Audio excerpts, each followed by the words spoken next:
Hello guys, कैसे हैं आप सब। मैं रोहित सिंह अपने YouTube channel Rohit chemistry classes में आप सभी का स्वागत करता हूं।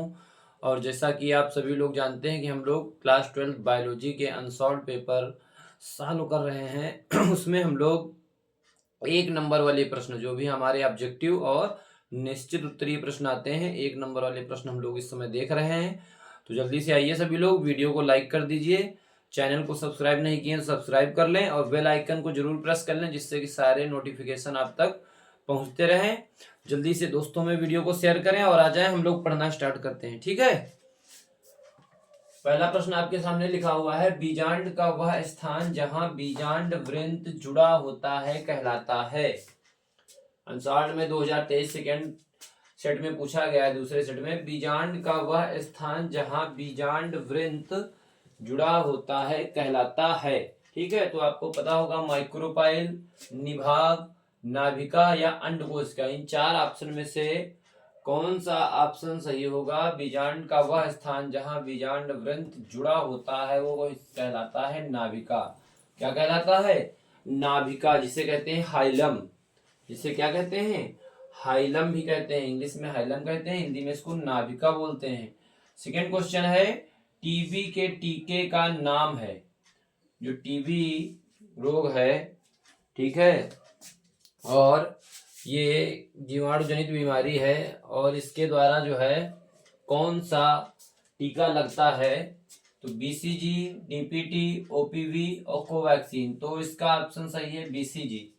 बीसीजी का टीका टीबी में लगता है और बीसीजी का फुल फॉर्म होता है बैसिलस कॉलमेट ग्वारिन। कभी कभी बीसीजी का पूरा नाम भी पूछा जा सकता है आपसे, बैसिलस कॉलमेट ग्वारिन। ठीक है, तीसरा प्रश्न है, भारत में रामदेव मिश्रा, ये प्रश्न ऐसे भी पूछा गया और आपसे घुमा के भी निश्चित उत्तरी प्रश्नों में भी पूछा जा सकता है कि पारिस्थितिकी का जनक कौन है, या भारत में पारिस्थितिकी के जनक किसे कहा जाता है।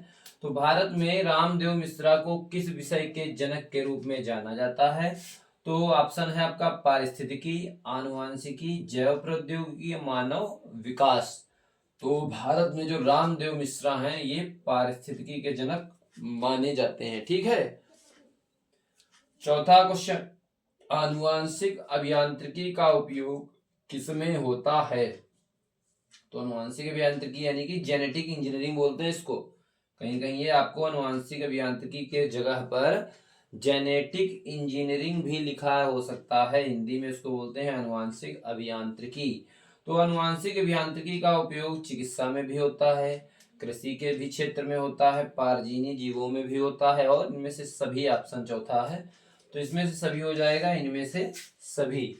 ठीक है, क्योंकि आनुवांशिक अभियांत्रिकी या जेनेटिक इंजीनियरिंग का उपयोग हर क्षेत्र में होता है, तो इनमें से सभी हो जाएगा। ठीक है, तो ये आपके ऑब्जेक्टिव प्रश्न, जैसा कि आपको पता है आपके बोर्ड एग्जाम में 4 ऑब्जेक्टिव प्रश्न पूछे जाते हैं और 5 प्रश्न एक नंबर वाले निश्चित उत्तरीय प्रश्न, जो पैटर्न चेंज हुआ है उसमें पूछे जाते हैं।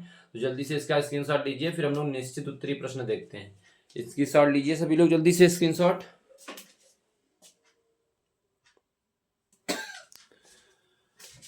अगला प्रश्न देखेंगे सभी लोग, वर्णांध व्यक्ति रेलवे में नियुक्त क्यों नहीं किए जाते हैं। एक नंबर में प्रश्न पूछा गया है, वर्णांध व्यक्ति रेलवे में नियुक्त क्यों नहीं किए जाते हैं। तो आप लोग सभी को पता होगा कि जो भी वर्णांध व्यक्ति होते हैं, जिनमें कलर ब्लाइंडनेस होती है, डिजीज बीमारी होती है, ऐसे व्यक्ति लाल और हरे रंग में अंतर नहीं कर पाते हैं, और जिसके कारण इनको रेलवे में नियुक्त नहीं किया जाता है, क्योंकि यह एक दोष होता है जिसे प्रोटीन दोष या डाल्टोनिज्म कहते हैं।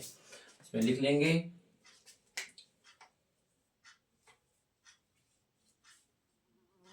वर्णांध व्यक्ति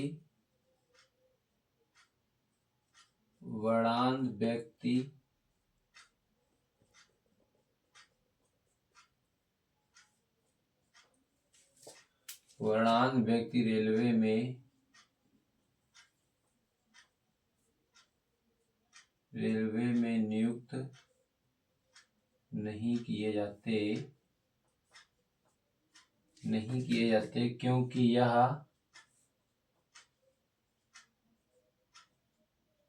यह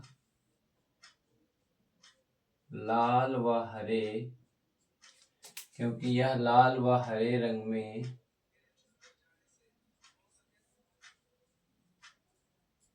लाल व हरे रंग में अंतर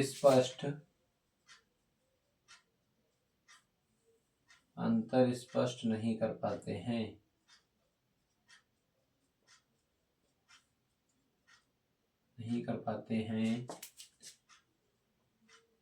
यह प्रोटीन दोष या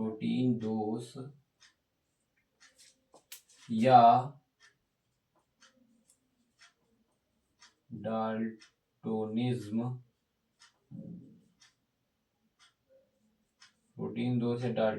के कारण होता है। डाल्टोनिज्म के कारण होता है। ठीक है। वर्णांत व्यक्ति रेलवे में नियुक्त क्यों नहीं किए जाते हैं? तो वर्णांत व्यक्ति रेलवे में नियुक्त नहीं किए जाते क्योंकि यह लाल व हरे रंग में अंतर स्पष्ट नहीं कर पाते हैं और यह एक प्रकार का प्रोटीन दोष या डाल्टोनिज्म के कारण ऐसा होता है इनमें।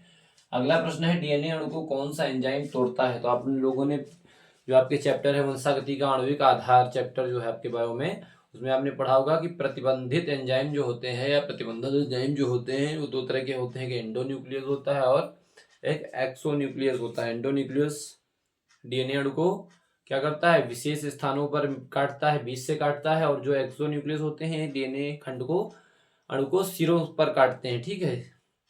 तो यहाँ पर आपको सिरों से मध्य से तो पूछा नहीं जा रहा है, यहाँ पूछा जा रहा है कौन सा एंजाइम तोड़ता है। तो आप यहाँ पर सीधे आंसर लिख देंगे प्रतिबंधित एंजाइम। प्रतिबंधित एंजाइम में आपके दोनों आते हैं, एंडोन्यूक्लियस भी और एक्सोन्यूक्लियस भी। प्रतिबंधित,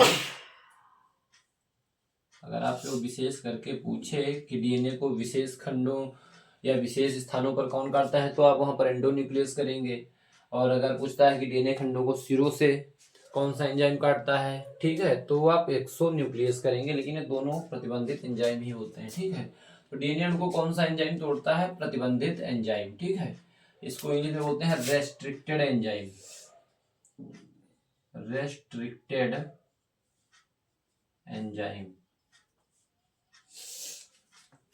अगला प्रश्न है, मनुष्य में लिंग निर्धारण हेतु किस प्रकार के गुणसूत्र उत्तरदायी होते हैं? तो मनुष्य में जो लिंग निर्धारण होता है वो लिंग गुणसूत्रों के द्वारा होता है। और जो लिंग गुणसूत्र होते हैं वो क्या होते हैं? पुरुष का जो गुणसूत्र होता है XY, इसमें लिखेंगे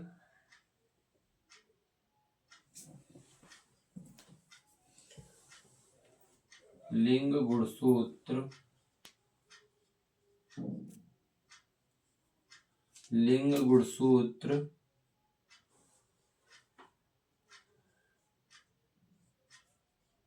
लिंग निर्धारण, लिंग गुणसूत्र लिंग निर्धारण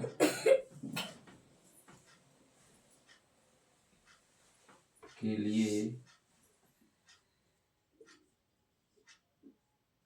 लिए उत्तरदायी होते हैं।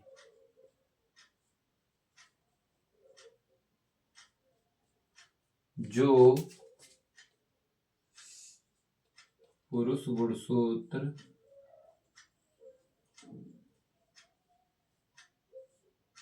XY होता है।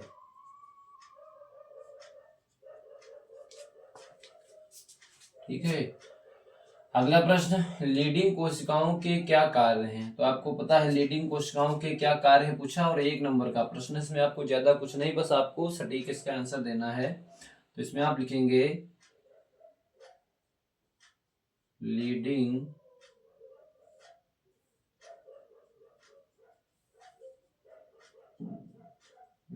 कोशिकाओं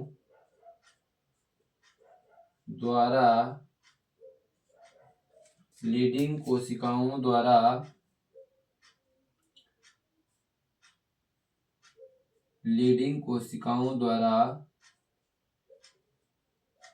नर हार्मोन्स, ब्रैकेट में लिख देंगे टेस्टोस्टेरोन,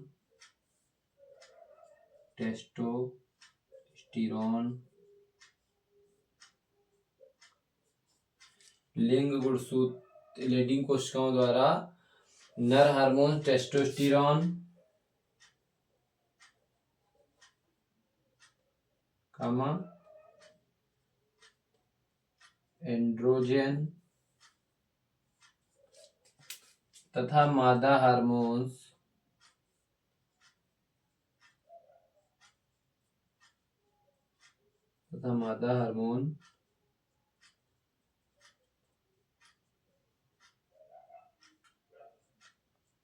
एस्ट्रोजन का स्रावण होता है। एस्ट्रोजन का स्रावण होता है, ठीक है। ये लीडिंग कोशिकाओं का कार्य है। नर और मादा हार्मोन्स बनते हैं लीडिंग कोशिकाओं में। नर हार्मोन्स के अंतर्गत टेस्टोस्टेरोन एंड्रोजन बनता है, जबकि मादा हार्मोन्स के अंतर्गत क्या बनता है, एस्ट्रोजन बनता है, ठीक है। अगला प्रश्न है जैव विविधता तप्त स्थल क्या है। ये प्रश्न 2023 के पहले सेट में भी रिपीट हुआ था और 2023 के दूसरे सेट में भी आया है निश्चित उत्तरी प्रश्नों में। तो जैव विविधता तप्त स्थल क्या है, इनको बोलते हैं हॉट स्पॉट। क्या बोलते हैं, हॉट स्पॉट। तप्त स्थल को हॉट स्पॉट बोलते हैं। तो इसमें लिखेंगे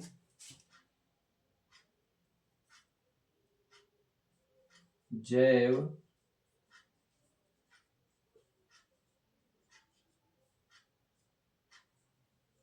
विविधता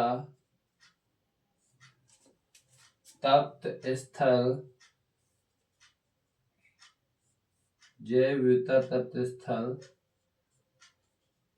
वह भौगोलिक क्षेत्र होता है, वह भौगोलिक क्षेत्र होता है जहां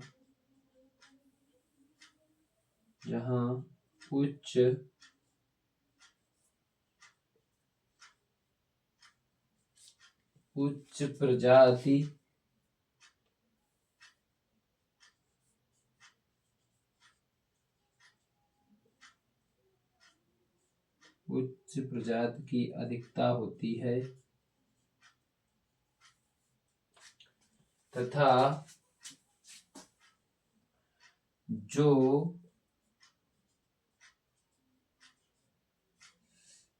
जो मानवीय गतिविधियों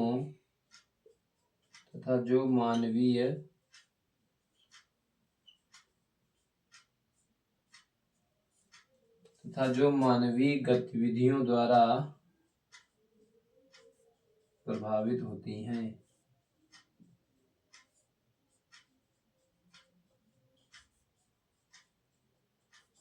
ठीक है। ऐसे स्थान, ऐसे भौगोलिक क्षेत्र जहाँ उच्च प्रजाति की दिखता होती है, हर तरह की प्रजातियां जो होती हैं पाई जाती हैं, जबकि वो अन्य जगह नहीं पाई जाती हैं, और किन्हीं कारणवश वहाँ मानवीय गतिविधियों के कारण उनको खतरा समस्या उत्पन्न हो जाती है, जिससे वो धीरे धीरे विलुप्त होने लगते हैं। तो ऐसा ना हो, इसलिए ऐसे स्थानों को जैव विविधता तप्त स्थल घोषित किया जाता है और वहाँ पर जैव विविधता को संरक्षण प्रदान किया जाता है। ठीक है। हमने कल भी बताया था कि जैव विविधता तप्त स्थल का अगर देखें इसकी अवधारणा या प्रतिपादन किसने किया था, तो हमने वैज्ञानिक का नाम आपको बताया था। चाहे तो वो भी इसमें मेंशन कर सकते हैं, लिख सकते हैं। नॉर्मन मेयर ने जैव विविधता तप्त स्थल की अवधारणा दी थी। और जैव विविधता तप्त स्थल क्या है, ये मैंने आपको बता दिया है कि जैव विविधता तप्त स्थल वह भौगोलिक क्षेत्र होता है जहाँ उच्च प्रजाति की अधिकता होती है तथा जो मानवीय गतिविधियों द्वारा प्रभावित होती है। और चाहे लिख लें, जैव विविधता तप्त स्थल, जैव विविधता तप्त स्थल, और ये जो टोटल है 36 है। ठीक है। जैव विविधता तप्त स्थल टोटल 36 हैं, ये भी आप याद रखेंगे। जैव विविधता तप्त स्थल लिख लीजिए, जैव विविधता तप्त स्थलों की कुल संख्या